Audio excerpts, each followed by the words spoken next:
Welcome to Conversations with Courageous Educators. I'm your host, Luke George, and my recent mental fitness workshop that I delivered to Oakwood Primary School opened my eyes to a very connected staff who encapsulated the essence of positive culture. Will Davis is the founding principal, and I was intrigued to know more as to what he has said and done that has had a noticeable effect on the feel of the school's culture. Welcome, Will Davis. Welcome, Will Davis. How are you? I'm well, thank you. Fantastic. Look, I've just had a wonderful tour of your school. A couple of things I saw is how proud you are of this beautiful school. Each classroom I walked into, the teachers got this massive smile on their face. But most of all, it was pretty well 10 minutes after 9 o'clock and I just saw learning. We're going to discuss this today. Are you happy to share the sorts of things that you've been doing? Totally. Look, learning is the main reason we're here. And I think when that is, when that's a key factor in what you're doing, it makes a massive difference all round. I'm so looking forward to getting into this and sharing the great things here at Oakwood Primary School. So let's start. Now, you weren't born in Australia, that accent, and you come from the UK, and your first posting was in Birmingham, I believe. That's right. What sort of school was that as a young teacher? So, well, it was a school that was it was a public school. Most schools are in the UK. It's quite a different system. There's the private schools are for the rich only, and the really rich. Yeah, absolutely. It was a public school in a suburban area, about 7 or 8 miles outside of Birmingham, and it was quite diverse in the intake of students, and a place where when I arrived had been kind of stuck in the past, I would suggest. A new principal had come in 18 months before. I was his first appointment, and over the next few years he set about making the school what he wanted it to be and what it needed to be, really, in terms of a place of learning and high standards, and he did a great job with that, and I was lucky enough to ride on his coattails and be a part of that journey. Unreal. So you then arrived, you made a choice to come to Australia. Sounds like you're having pretty good fun, you're having a good time in England. Yep. What made you come out to Australia? I had kids. Well, I had my first child, actually. And myself and my wife, we were in the education system in the UK, and it felt like a bit of a treadmill for the kids. Yeah. Not a lot of joy. No. Very much about exam success and testing and also the accountability through the inspection system. And we're kind of like, the kids are kind of being treated like numbers here, not people. We also like sunshine, there's plenty of it. And we we looked at the possibility of going to Spain or Greece, but language might have been a barrier there. And then we set up on the idea of Australia and started doing our research. And the more we found out, the more we thought it would be a great move for us. Yeah. So, that's where it came from originally. So when you arrived, you were looking for a bit of sunshine. So you actually started in Tom Price, and there's a fair bit of sunshine out there. Got a fair bit of sunshine. Didn't get the beach. No beach. You missed out on that one. Although lots of red sand, that's for sure. But yeah, look, Tom Price was where we were placed. Look, we were through a sponsorship. We were told we would go country. We didn't know exactly where, but as the date got closer, it became more apparent it was going to be the Pilbara. And then about 3 weeks before we left, I was told we were going to Tom Price, and haven't looked back really, although there was a bit of homesickness and a bit of, and it's obviously a very different environment, very isolated, small town. Yeah. But, we embraced life there, made the most of it, and went from there, really. And if we're talking about the children, your little people, do you think they saw a bit of a difference? Do they also get that feel that this is maybe a better place, or after they got through all the shock of the sunshine, of the amount of sunscreen you have to wear? Look, I think my oldest was 4 when we arrived. Right. My middle child was 8 weeks old. Oh, right. So he's only really ever known. Oh, okay. Yeah. What it actually led to was the fact that ended up having 8 years in the Pilbara was the fact that was normal life for them. Right. I don't think they really, they don't really remember the UK a great deal. Right. So country WA was normal life for them, really, and they love the outdoors. They love playing the sport, and they always enjoyed being at school. So they met a lot of different people as a result of being in a country town, which you wouldn't necessarily meet. I actually think it's made them more resilient too, and I think certainly my oldest, I reckon he'll head back to the Pilbara when he starts working. I think. Oh, yeah, fantastic! Well, there's plenty of work out there, and there's plenty. We can go out and come back in on the FIFO run. Absolutely. So you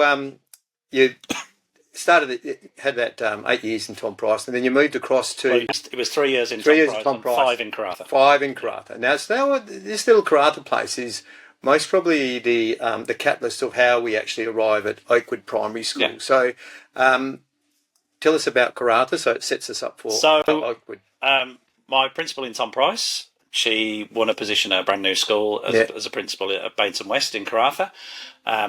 She said to me, "Oh, would you be interested in applying?" So I did, and I won the deputy position to open the school. So unique experience opening a school. Yes. Lots of dynamics, lots of different things to get your teeth into, and ultimately, we did it well, but we definitely also would have done it differently if we could have had another go. But it gave me an experience of going from the very first day, where there's you sat in an office. There's no school yet because it's still being built. Yeah. And through the process to creating, a vision, a brand, and the consultation that goes with that, because it's not your school, it's the community school. So so that process I really enjoyed. So when I was looking for a move to Perth, a new school was something I certainly had in mind if I could get one. Now this is where you share similar accolades to other podcast guests. Ray Boyd and Louise O'Donovan, and the big part that connects you three at least is being founding principals. Yep. And you're the founding principal of Oakwood Primary School. Yep. And that's what sort of really, that's that part of that culture that you built from 2018 to currently. And it's quite an interesting year in 2025 because your year sixes actually started in kindy and going all the way through. So it must be a very emotional graduation this year for the whole school and yourself. It absolutely will be. The culmination of a number of years of work and equally those little kids who joined us on day one. Some of them have got that perfect symmetry of getting to the end and having been here the whole time. But there's been a number of other kids who along the way might have gone elsewhere. We've even had a girl who left us in year one and has come back this year. So you get that sometimes. That's right. But that is a very special thing to have been here from the very start. We had some kids because we started with kindies and pre-primaries in the very first year. So last year's year sixes were the original pre-primaries. So some of those had also been all the way through with us. So it's very special. And there might be a few tears at graduating this year, I would imagine. I think there would be. I do have a child in that cohort too. So that adds another layer. That's going to be hard to say that graduation speech when there's tears pouring, but I'll practice it and practice it so that I get through it. That's the main thing. You will be good. Now, opening a school, can you, back in 2018, can you take us back to like what those first term couple of weeks were like? Because it's gates open, you're on, ready to go. Well, the first thing to say is we had two openings because we had a kindy pre-primary year. Right. Where we only had kindies and pre-primaries. They built the school around us for 1 to 6. Yeah. And then we had the bigger opening the next year. So we kind of had two bites of the cherry. Okay. But the first opening, it was so intimate. There were 4 classrooms. How many kids? There was 120 kids in the first year. And they were just little people. Yeah, there's only kindies and pre-primaries. We had a very small staff. Look, the photos over there, you can see there's the first photo. Oh, that's right. Yeah, look at the number of staff as we go through the years. I'll get a photo. But but the point being, look, we started small, but we had a clear vision of what we wanted to do, and one of the aims was that however big we got, don't lose the personal touch. Every child has a teacher who and other adults who work with them who can get to know them really well and meet their needs. And that's really, it doesn't matter how big your school gets, every classroom has got that, but never lose that personal touch, I suppose. So when we went, the first term was beautiful with those littlies. It was interesting because, we didn't have anywhere to do assembly, so we did it outside and undercover. We didn't, there were a few things we didn't have that schools normally have. We didn't have a staff room. The staff room was the office. It was also the library. It was, there was just a number of things that were different. Yeah. So, but we were a small team, and we kind of learnt together. And then when the K to 6 happened the following year, we were ready for that. I think that first year helped us to be a lot readier. I only had a term at Bayton West as deputy before we had the kids come in, and I don't think we felt we were ready. The build was late as well, and all that sort of stuff. Things, Whereas when we got the building on the 14th of December for the second round, and we were able to, and we'd had the year, to get ready. The main thing was that we had so many new staff when we started. But again, getting the culture right, making good starts with them, and setting the tone for what we were going to do, and the clear, consistent approach was really important. Yeah, right from the off. And that's just sort of visualising that and you had the double opening. Actually, you were saying that every child has a teacher and there's a relationship built. So you actually really tested that for a whole year of how to get that right. Not to say that you would have been doing that when you're at Karratha, etc. Yeah. But then you could just fold that over when the new people came in. So then speaking to that quite large staff to fill your void from K to 6, you already had it, had the culture and what your beliefs were. They were already embedded. So it was really a matter of saying, hey, this works. Yeah. We've just tested it for a whole year and we're away. Which is what I want to dig into a little bit deeper on this one. And what is it that when we've spoken before, you've talked about your success factors, and one of them is about recruitment. And we talk about people a lot when I've been around with you, Will. Why recruitment? It just seems so easy to say, let's just get the best teachers. Is that recruitment, or what's yours? Look, it's one way to approach it. One way is to approach it. What's the Will way? Well, it's not the Will way. It's actually the Oakwood way. Because the Oakwood way. It's my whole leadership team would say the same. Yeah. But I had a very learned colleague who said to me, "You're setting up a new school. Employ nice people who want to make the world a better place." Nice people. Now, when we were at Bayton, I think we did employ great teachers. No doubt about that.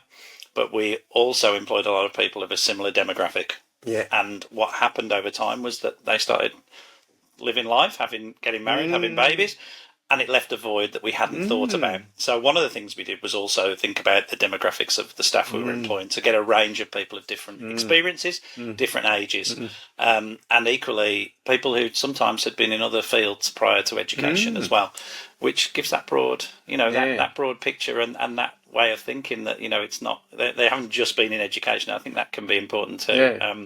But certainly, ultimately, let's employ nice people, because you can coach and help people to learn who want to learn. But if people don't want to learn and aren't open to learning and don't make the world a better place for those around them, it's very difficult to feel the success and the joy. Yeah. So that was really important. We wanted to make sure that we had a group of people who were like-minded and would make our school the best place it could possibly be. Well, it's been since 2018, and we're down here in 2025. So you've done at least 7 years, and about to finish 8. And hand on heart, the way that I've seen the staff, I've worked with the staff, I've done workshops with the staff, and the children, I 100% believe you've got that. And it reminds me of when I was doing the workshop of during lunchtime, I sat outside with 3 or 4 teachers, and they could only speak of how good it is for them. Yeah. We had a great conversation about culture, and we talked about what they think that is, and they said the same thing. It's just being around nice people, you can speak to each other. So it's not only asked of the people, and the people are giving back, but it's actually part of what you do, because that's how I felt. Yeah. I felt really welcomed. I felt that the job that we were working together on, which was the mental fitness, they all just got on board. But the second you walk in, you should feel it. Yeah, and that's exactly how I opened my gig. I said the people at the front, they smile, they like. And isn't that really where culture starts? I always believe it starts of acknowledgement. It starts of a philosophy which you're about to tell us about, how you started.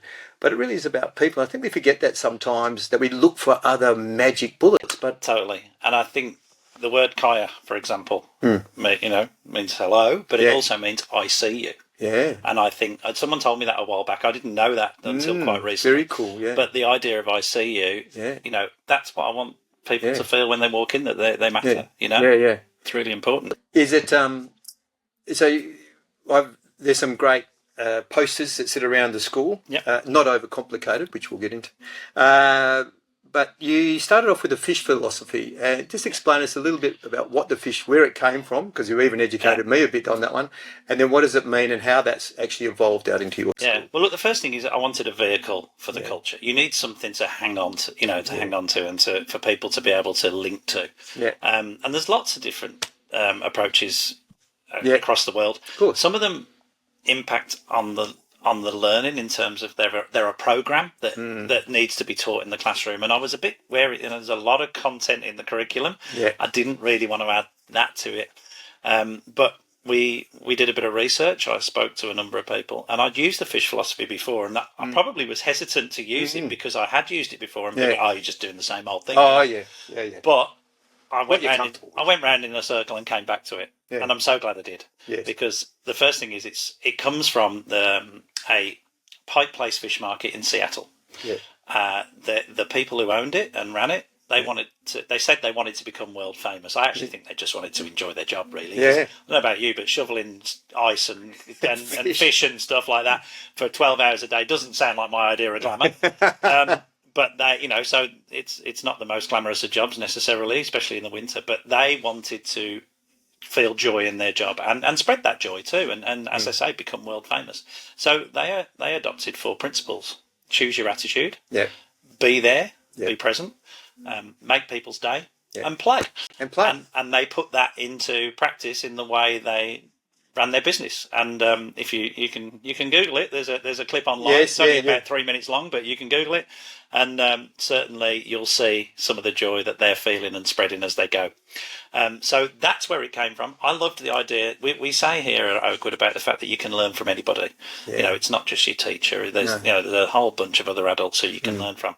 And I think the fact that we've learned something from a bunch of guys who run a fish market, they're not university professors, they're not scholars as such, but we've learned something from them that's helped us to create a culture within our school. And those 4 simple principles, the kids can understand them, the adults can understand them, who the staff, but so can the parents.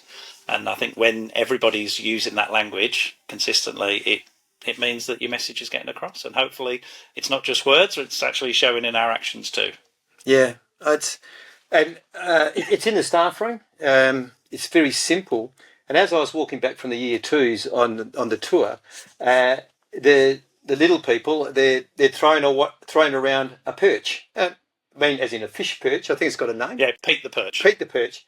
And Will was telling me that the children know that Pete the Perch has to be thrown 6 times a day to make him happy.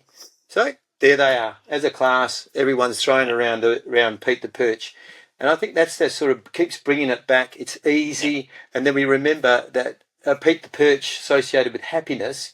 And isn't that what it's all about? Just happiness, getting along, and that whole idea of being there. I mean, that's just, be present, be there for that person. Be in the moment. Be in the moment. Let's be honest. Absolutely.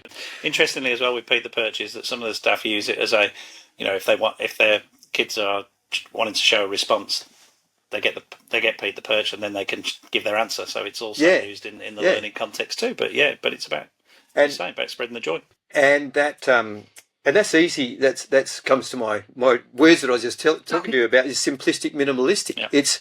It's a simple way, it's a minimal way, but massive impact. Like that's just people can remember when we hold on to small things.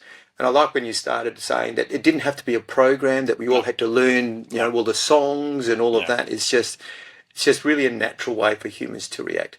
And I really like it that's through the teachers as well. So it's little people and teachers, everybody's involved. Well, you saw in the staff room, there's a fishbowl, and people put acknowledgements in for people, and then on a Friday we do a draw and there's a prize and whatever else. But all of those acknowledgements go in their pigeonhole. So even if they didn't get drawn out, they're still getting that positive affirmation.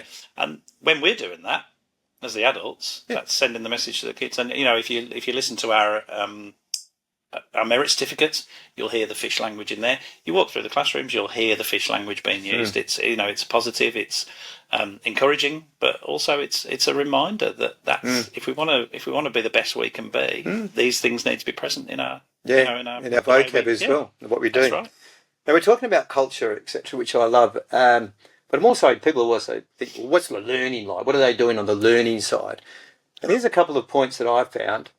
Number one is when I walked through the classrooms, there was this we're only in week 3, the mixture of commercial, but also all the children's work's already up. So it seems like there's been a real effort to say, let's get our classrooms up so children see that this is a learning environment.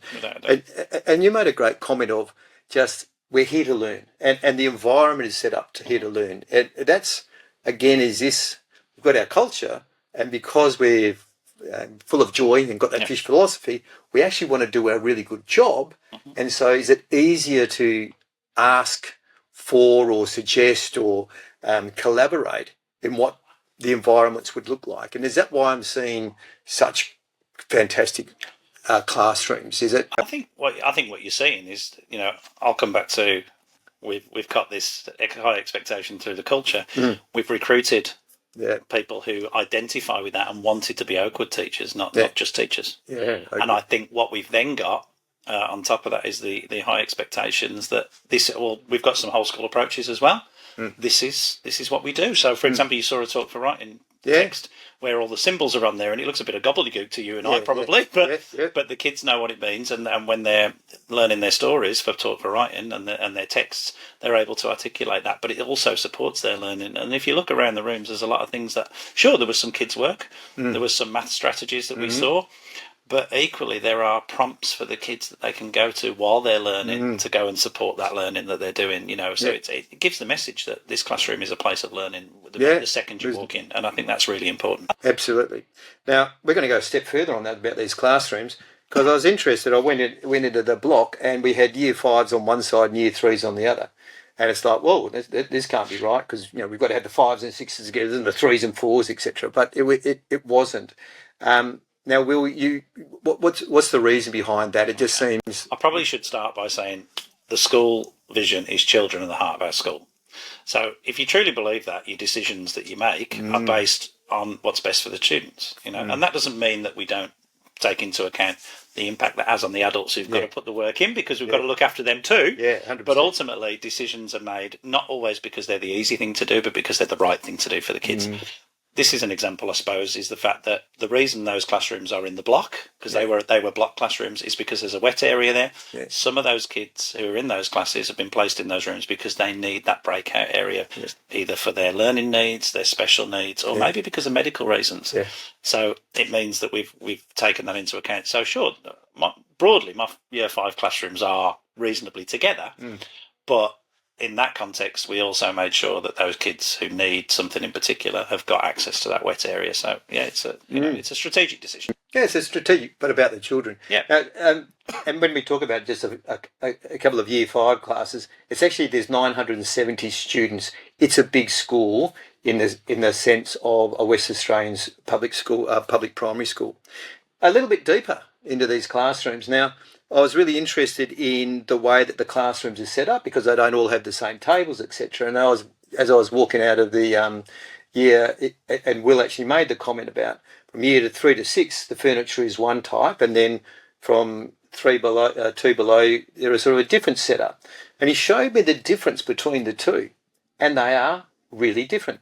So I'd just like to go back to our last comment as we walked out of the year 1-2 area, and it was definitely not a conventional all the groups. It was really different.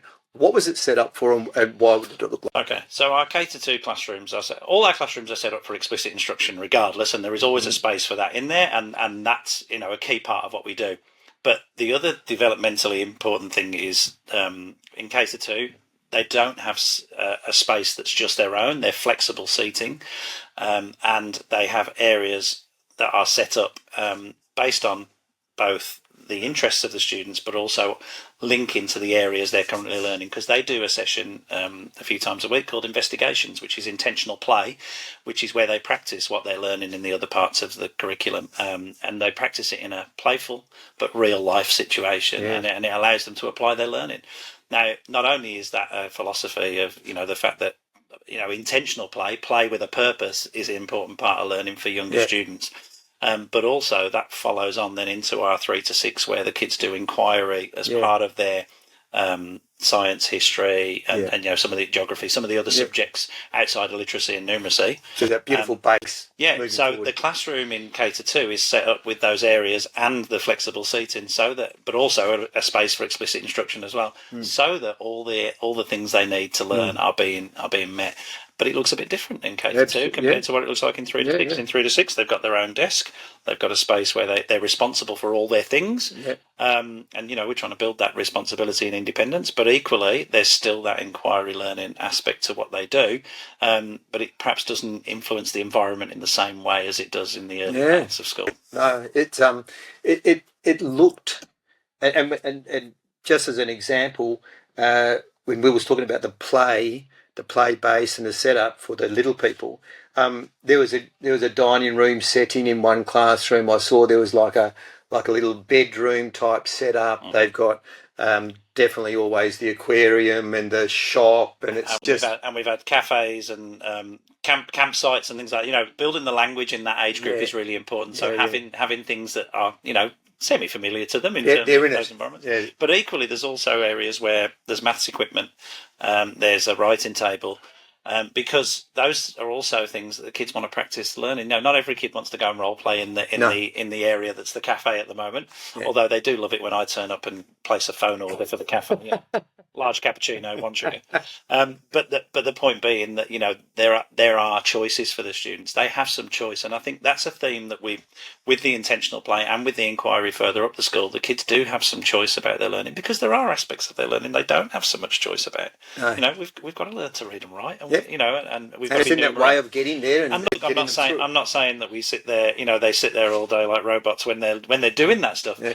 But the inquiry and the intentional play, you see a lot of joy in that, and there's an element of the child leading that. Yeah. Skilled educator will still be leading that, but the kid may not realise, and often kids don't realise they're learning when they're doing that sort of learning.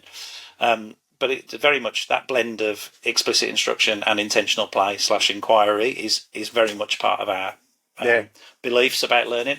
And I've spoken to a lot of educators who sit in the explicit camp or the play camp and don't think the two can coexist. Yeah. And it's my belief that if we want kids to be engaged learners who are also, excelling, we need to give them the opportunities to do both. Particularly, they've got to practice what they're learning. Absolutely. You've got there's a big team, 970 students, so you've got a big team of 108 staff. 108 staff. And even to the point of we went in and saw the canteen lady, and I always remember the lovely canteen lady when I was a young person, and that same beautiful lady when I was a young boy is still with us in the personality of the person that I just met. And she also spoke very highly of the school. And it's interesting that even the people that I've met outside who aren't necessarily educators also speak highly of the school. So there's a real culture that comes through. Let's go into your leadership team. You're very proud of your leadership team. Everybody's proud of each other, I should say, at Oakwood Primary. How do you work with those people? What's sort of the way you get along? Is it back to that recruitment again, or is it is it picking that person that can be part of it?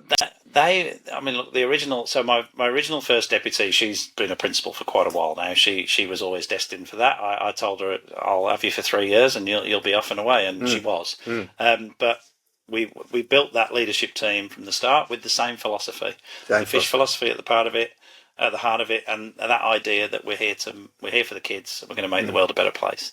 And the leadership team I've got has always included the 2 deputies and a learning support coordinator and the MCS, because the finance, the person who runs the finances, they've got to be strategic too. I don't want them to feel like, you just make the books balance and away you go. That's not what it's about. My MCS has had some of the best ideas we've run with as a school. So we meet once a week. at a set time. It's the same time every week, and it's sacrosanct. It has to happen. And that means, and their voice is massive in what we do. They're the ones who ask me the questions and say, why are we doing this? Or we're looking at this, why are we doing it? Or they come with the ideas, I think we should do this, and this is why, and this is, and they relate it to the school vision, they relate it to what we're trying to achieve. And look, probably most of the best ideas haven't come from me at all. They've come from, sometimes they come from, staff who aren't on the leadership team, and they bring it to their school leader, and the school leader goes, that's worth discussing, that's worth looking at. But however, it doesn't matter where the ideas come from. We've just got to get the best ones and the ones that work for kids and for our school. And in the sense of psychological safety, what I'm hearing there that you've really promoted through all the work that you've done previously is that even the best ideas can come from an EA. And of course. It's just a person is part of the journey rather than a hierarchy. And in psychological safety, that straight away means that I can speak and have a voice. And you allow that voice, well, I'm happy. I'm going to be happy. Don't always listen to it, at the end, and we don't, sometimes. We don't necessarily act on it, but at least you've heard me, right. and I think that's you're setting people up to say, here's an area that you can speak, you can and talk, walk into with the confidence, but there's no judgment. It'll be welcome. Is far better than trying to create that hierarchy of egos, etc., like that, which just, as far as we're concerned, never works. And I think you've proven what we can do at Oakwood Primary School. Just a couple of little things to finish off. You speak a lot about consistency, clarity.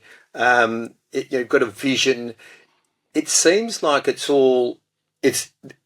until new ideas come in, we do not change the model until it can be better. So you hold that. Nearly like a constitution, and it's not until something better comes up or a better idea that it changes. But after 8 years or so, I think there's not a lot to change in there. We've spent 7 years layering this approach that we've got now, and look, we started very much with the intentional play and the explicit instruction, but we didn't have loads of whole school approaches to start with in the explicit instruction space. We've built those up over time as we've realised what we need to do, and also had the capacity, because you can't throw everything in on day one. You just can't. We needed to make sure our staff were well trained. We needed to make sure they were given time to work on those whole school approaches and get them moving in the right direction, and get building the expertise and building that side of things. And we've layered those things on over the years, and I think last year was really the culmination of all those layers fitting together. And we're at a point now where I won't be changing too much. In fact, this is the first year we've not had anything new for the staff to implement at all. Beautiful. And I've said to them, look, let's concentrate on being consistent with these approaches we've got now, and implementing them consistently, and ensuring that the kids are getting that consistency across the classrooms. That low variation that creates learning happening really consistently across your school. And look, that's the aim. I don't intend to be adding more layers to the cake, and if we do add a layer to the cake, we'll be taking a layer away. Subtract before we. That's right. And I think the important thing is that we're not going to do any of that unless evidence and data are telling us that we need to, and sometimes that evidence and data can be NAPLAN results. Obviously, they're an important ingredient. We've seen real growth in those over the last few years for us, and we're really proud of that. But we're not just about NAPLAN results. We're actually about, joy, the joy of learning, and kids. A lot of the learning that we see from our kids can't be measured in a test. Doesn't mean it's not valuable. We see it in the way they interact, and the joy it brings them, and the confidence that they get from that success that they see. So it's important that we keep doing that, and the way to do that is to be consistent. We've worked hard to get to where we are, but if we're not going to be consistent with the approaches we've got now, then we're not going to maximise the potential of our kids. So that's joy. That's what we're getting here. We're just going to start wrapping this up a little bit, because I could speak with lots of different stories that you have. I always like to ask, what would you tell someone that was thinking about being an educator? They're going to enter into the education system. What would you say to that young person thinking about it? Sure. I would say to them that make sure it's what you really want. Yeah. Because it's going to be hard work. Yeah. But if you're committed and you believe, you really believe in making the world a better place, then education's a great place to be. And if you're willing to work hard, but also willing to work with others, you'll get a lot of the benefits from that. And I think they've just got to be ready for the fact that it feels overwhelming at first, but a teacher 2 years in who's in a school where it's supportive and where they're getting the right kind of support and there's clear direction, you'll love it, because you'll feel like you're empowered and you'll feel like you're shaping those little minds. So I think definitely do it, but be aware that you've got to commit to teaching. You can't half teach. You've got to give it full throttle. It's an all-in job. Yeah, that's right. But you've also got to build in, I think this is where, when you came to visit us, you've got to build in strategies so that you can keep your energy at a regular level, as opposed to, we don't want to see burnout. We don't want to see people getting washed out by the job because they're not balancing their life. And people talk about work-life balance. I don't. I talk about life-work balance, because life comes first. Yeah. And it always has to. Has to. But it doesn't mean we can't do a great job and commit fully to what we're doing when we're here. Absolutely.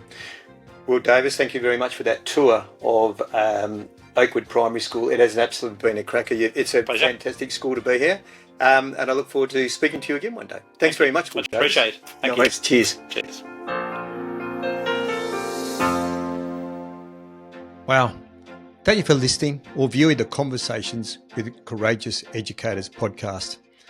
I hope you take something away that improves the best version of yourself more often. I'm passionate about education and supporting educators in the tough job of nurturing tomorrow's citizens. I follow this passion by delivering staff wellbeing workshops, middle leadership programs, and leadership coaching for educators. If you have 2 minutes and would like to know how mentally fit you are to handle the rigours of teaching, then visit my website, by-george.com.au. That was www.by-george.com.au, and complete the 2-minute mental fitness diagnostic, which produces a report that affirms your strengths and challenges your growth opportunities. There is a positive ripple effect when educators are the best version of themselves more often.